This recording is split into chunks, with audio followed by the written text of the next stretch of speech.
kami menjaga pada kuartal 1 kemarin kita sudah membuka hampir 2 triliun ya dalam pendapatan premi, dan kami untuk ke depan ya kami akan menjaga konsistensi pendapatan premi. Yang pertama itu karena darah daripada pertumbuhan asuransi itu ada di premi. Kemudian kita juga dari sisi tersebut kita tumbuh secara quarterly itu sekitar 20% dibandingkan tahun lalu.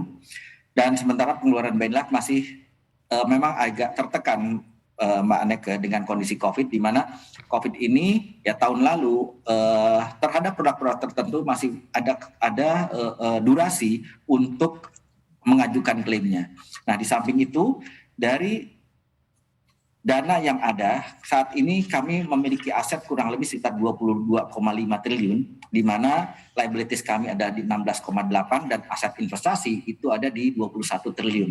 Nah, dari dana-dana tersebut kami selalu mengalokasikan pada investasi yang sesuai dengan profil risk yang kita miliki. Yang pertama adalah mungkin kita lebih banyak memilih kepada obligasi pemerintah. Yang kedua ada corporate bond. Corporate bond pun tentu dengan kriteria tertentu. Ya, saat ini di BNI Life kami hampir 70% itu corporate bond dengan grading adalah AAA.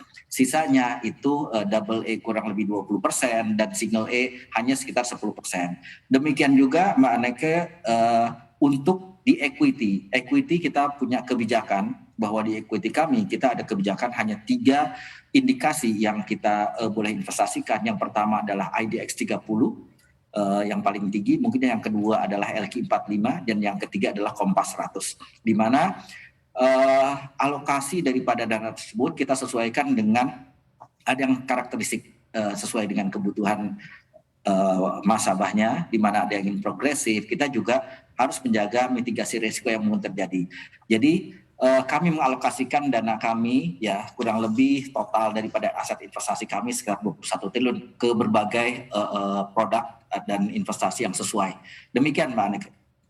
Baik, Pak Syadik mungkin boleh dijabarkan sedikit lagi Pak, tadi Anda sampaikan sekitar 21 triliun dana yang akan diinvestasikan, 70%-nya ini sudah ke korporasi bond atau corporate bond begitu, sisanya tadi ke obligasi pemerintah dan juga ada yang ke pasar ekuitas. Mungkin boleh dijelaskan sedikit yang di pasar ekuitas itu jumlahnya berapa persen Pak totalnya?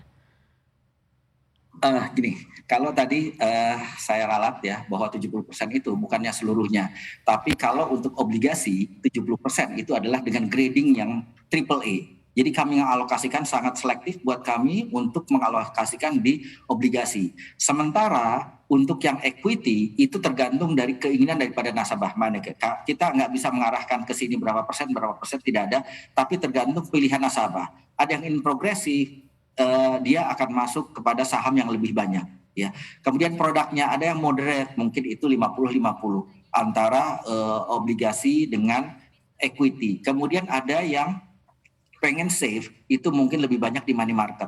Nah, kita tergantung daripada pilihan nasabah. Yang selama ini kita ada kombinasi, ada bond direct kita lakukan di situ, kemudian ada dalam bentuk reksadana ada reksadana saham, kemudian reksadana campuran, ataupun reksadana obligasi. Nah, kami menginvestasikan itu adalah sesuai kebutuhan. Nah, untuk tahun 2022 ya kita juga akan mengikuti seiring dengan perkembangan keinginan daripada nasabah. Nah, karena kami harus memberikan satu nilai yang optimal bagi nasabah dengan mitigasi risiko yang kita lebih baik daripada pasar yang terjadi saat ini. Demikian Mbak Aneke. Baik, bagaimana strategi BNI Life untuk bisa menjaga RBC?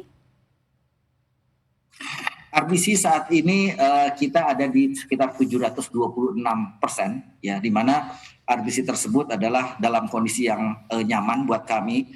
Dengan minimum RBC yang ada itu adalah di 120% sesuai dengan ketentuan OJK.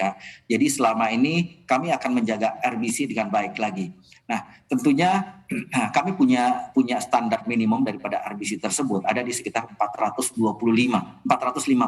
Itu adalah nilai terbawah kami pada saat kondisi saat ini. Nah, gimana cara kami menjaga RBC? Tentunya kami akan menjaga dari sistem investasi dengan pengelompokan mana yang masuk dalam available for sales, AFS, kemudian ada yang masuk dalam trading, ada yang masuk kepada hold to maturity. Nah, ini kita jaga bahwa RBC kita yang sekarang kondisinya cukup baik di 726 itu akan kita jaga sampai dengan batas aman. Ya, tentunya di samping itu juga Mbak Aneke bukan hanya RBC yang harus kita lihat adalah daripada likuiditas.